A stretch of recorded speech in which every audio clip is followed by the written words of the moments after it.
Hello, this is Jay Mitchell, and we are back with another episode of the Libertarian Uncensored podcast, going over all the posts on the Libertarian Uncensored subreddit. Let's get right into it first. So first we have, Welcome to Dearborn, America's Jihad Capital from WSJ.com by Frosty Slowman. And my thoughts there are, if people want to label as Dearborn as America's Jihad Capital, I think they should be able to. But just because there are critiques of Israel's foreign policy and their relationship with the Palestinians doesn't mean I think they should be criticized as such. You ultimately can't criticize Israel and America's relationship with it without getting labels like this. That's my thoughts on that issue. You can label something, everyone, whatever you want, but eventually, when you label anyone who dissents at all as the jihad capital, don't be surprised. People start taking your labels less seriously. It's like how people say everyone they don't like is are racist and fascist and Nazis. Eventually people aren't going to take those labels seriously. So that's my thoughts on that issue. Next we have watch listed. You're probably already on a government extremism list from Ron Paul Institute, and I posted that. And I said, I don't think I commented on it, but yeah, it's just not surprising when everyone's on a watch list. If you dissent at all, you're probably on a government watch list, and that's increasingly why these watch lists are probably worthless because anyone who criticizes the government at all is probably on them. So that's my thought also on that issue. Then we have New Mexico, failed election candidate paid me to shoot officials, gunman says, from BBC.com by Kage blah blah blah. And yeah, I don't think that's good.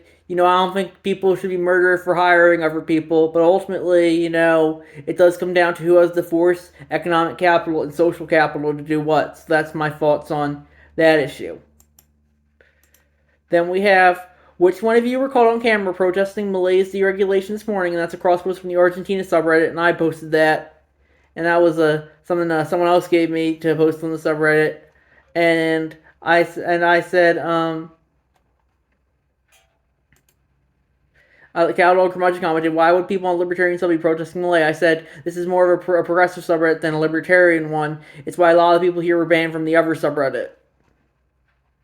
So ultimately, I think if you want to protest Malay, you should be able to. If you want to protest anything, you should be able to. But ultimately, when you're protesting deregulation, I don't think that's being very libertarian. The libertarian way is having no regulation and no laws as long as no one's hurting anyone else. So that's my thoughts on that issue. Then we have, who do you think wins this debate, from Free and Equal Elections on Twitter, and I posted that, and that's Free and Equal Elections tweeted, we are extremely excited to reveal the top 6 candidates voted via Free and Equal's cutting-edge blockchain app for the February 29th presidential debate in NYC, your voice, your choice. And yeah, so the candidates are going to be Candida LaCruz, Claudia de la Cruz from the Party for Socialism, then Cornel West Independent, Jill Stein Green Party, Chase Oliver Libertarian Party, Jasmine Sherman of the Unicorn Party, and Lars Madsen also of the Libertarian Party.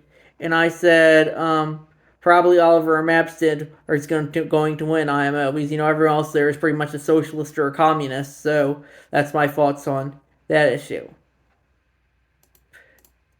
Then we have Benjamin Tucker, The Nature of the State, 1887, from panarchy.org by Anarcho Federation. And they said, quoting from the text, they said, taking this indisputable view of the matter, it becomes clear that Mr. Reed's statements about dissolving an organism is untrue, while the word organism remains unqualified by some adjective equivalent to Mr. Lloyd's concrete. The question then is, whether the state is a concrete organism. The anarchists claim that it is not. If Mr. Reed thinks that it is, the onus propagandize upon him. I judge that his error arises from the confusion of the state with society. Society is a concrete organism, the anarchists do not deny. On the contrary, they insist upon it.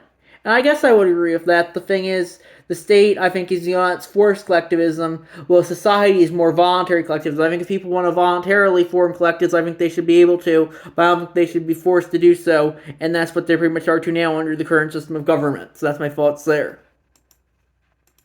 Then we have Arseless Libertarian Censored discusses and grades U.S. Vice Presidents number 30, Charles G. Dawes. And I said the delegates at the 1924 RNC initially selected Frank Loudon, the former governor of Illinois, for Calvin Coolidge's open VP slot, but he refuses, so they select former general comptroller of the currency and director of the Bureau of the Budget, Dawes, instead.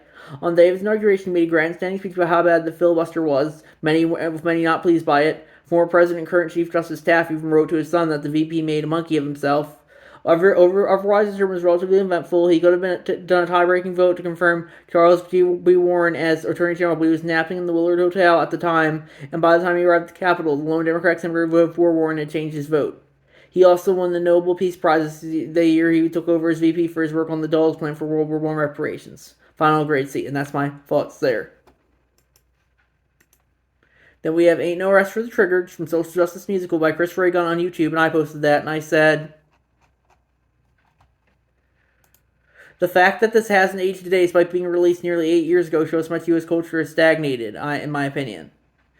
Ultimately, it's still very much, we're still very much in the 2016 culture war between the more progressive people who want to enforce all their values on people, and all the MAGA people who want to enforce all their values on people. And I'm just like, why do we always have to have a culture war? Can't we just let everyone have their own culture? That's my thoughts there, ultimately, I think, everyone should have their own culture, and rather than a collective culture that we have currently. And I think increasingly that's what you're seeing. You're seeing culture being done more on the individual level than the societal level, especially when you can pick and choose which culture you watch, because there's so much of it these days with all the different websites and streaming services and TV channels, So increasingly, everyone can have their own culture, I think, and increasingly we can have decentralized culture. I think that would be very libertarian. Then we have Tucker Carlson being spotted in Moscow sparks frenzied speculation from Newsweek.com by LinkedIn, and I didn't comment on this one, but I'll get back to it later. I'll say. Then we have white governor of a state located entirely on land stolen from indigenous people threatens to send razor wire and troops to secure the border. Indigenous people should be the only people in the United States to have the right to determine immigration policy for International Silver One. That's a cross post from the Facepalm subreddit. And I like what Me29999 commented here. Native Americans allowed eliminated immigration from Europe. How'd that work out for them? So I do think, that's an important point as well. I personally am pretty pro-immigration, but that being said, when the country's full of cartels and criminals, I don't think that's good. So, ultimately, I think if people want to enforce immigration standards, I think they should be able to. But I'm also for free travel. So instead of, I would say, of the state enforced border, I think we need an individual enforced border. And if people don't like someone who's coming through because they're a criminal or they're a cartel member, then I think they have every right to tell them they can't go forward. So that's my thoughts on that issue. Then we have MAGA convoy confused by lack of invasion as they arrive at border. A crosspost from the Trump virus subreddit by Clorox. And I don't know if there's an invasion at the border currently. Maybe they just came on an off day, but I do think it's pretty much an open border right now under the Biden administration, and increasingly, anyone can increasingly just run through. I've seen a lot of videos on that on social media, on Twitter particularly, just people just walking right through the border, and increasingly, I personally am for open borders, but that being said, if the current welfare state and all the people coming in, I don't know if we can support all of them, and I don't know, I think that's important to remember as well. So that's my thoughts on that issue.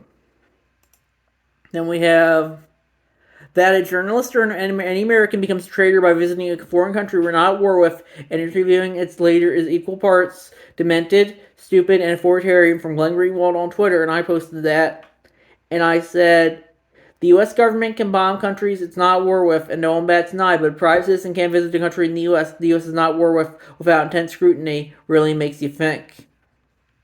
Ultimately, I don't really care for Russia or Tucker Carlson, but the fact that he can't even go there without intense scrutiny while the U.S. can bomb countries it's not at war with, like Iraq and Syria, really makes you think, why is he scrutinized? Well, the government isn't when it gets to bomb whatever country it wants and no one cares. So ultimately, I think it's just because what the narrative is, you need to question everything, but no one can seem to do that these days without going against their party's narrative. So that's my thought on that issue. Then we have Democratic senators call for on DEA to schedule marijuana entirely from thehill.com by Dr. Who 07. And I do think that would be good. Ultimately, I think we need to get rid of the DEA entirely. That's my thoughts on that issue.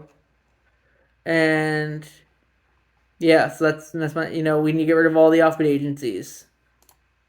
Then we have J.D. Vance says he wouldn't have certified 2020 race until states submitted pro-Trump electors from abcnews.go.com by Kage blah blah blah. And yeah, I don't really care for that, but I definitely don't think the Democrats would do too much different, especially if Trump wins later this year. They'll probably won't want to certify his election either. So we'll see what happens there. Then we have negotiators release $118 billion border bill as Trump presses GOP to tank it from NPR.org. Like okay, blah blah blah. And yeah, I don't think that's good. That's too much. That's just throwing money around. We shouldn't need $118 billion. Just throw that around. But ultimately, I think we should just have volunteers enforce the border. If they want to enforce the border, they should be able to. But I don't think they should be that. We should have all this throwing all this money around the border and just all the money. I hear they're also throwing money at Ukraine and Israel from this bill. And I don't think that's good. Then we have immigration, James Madison's view from Narco Federation, and that's a YouTube video from 10th Amendment Center. And they said, in the early republic, distinctions were made between aliens from countries the U.S. was at official war with and not. Any migrants from outgoing countries in conflict with the U.S. was seen as the jurisdiction of the federal ally or friendly migrants, i.e. immigrants from countries not presently at war with the U.S. and with the purview of the states, or at least that was Madison's case. And I do think that's the more libertarian perspective than what we have currently, so that's my thoughts on that issue. Then we have Arsenal Libertarian Uncensored discusses and grades the U.S. Vice President's for number 31, Charles Curtis, a member of the Call Nation. Curtis Herbert Hoover's VP was the first Native American to be either VP or POTUS, though he was only 3/8 Native American. His father appears to have been white. It's kind of like how Barack Obama and Kamala Harris are seen as black by most people, even though they are mixed race as well. He was the only non-white VP until Kamala Harris took office. At the time of his election as VP, he was a senator from Kansas and the Senate Majority Leader. He didn't seem to like Hoover when he was campaigning against him for POTUS, but suddenly loved him when he was in his VP slot. There is another parallel he has with Kamala Harris. One of his best-known quotes as VP is right before the 1930 midterms, in the midst of the Great Depression, when he said that good times are just around the corner, which later ended up being attributed to Hoover. He also opened the 1932 Summer Olympics in Los Angeles because Hoover didn't end up attending them. Final grade C+, and that's my thoughts on him.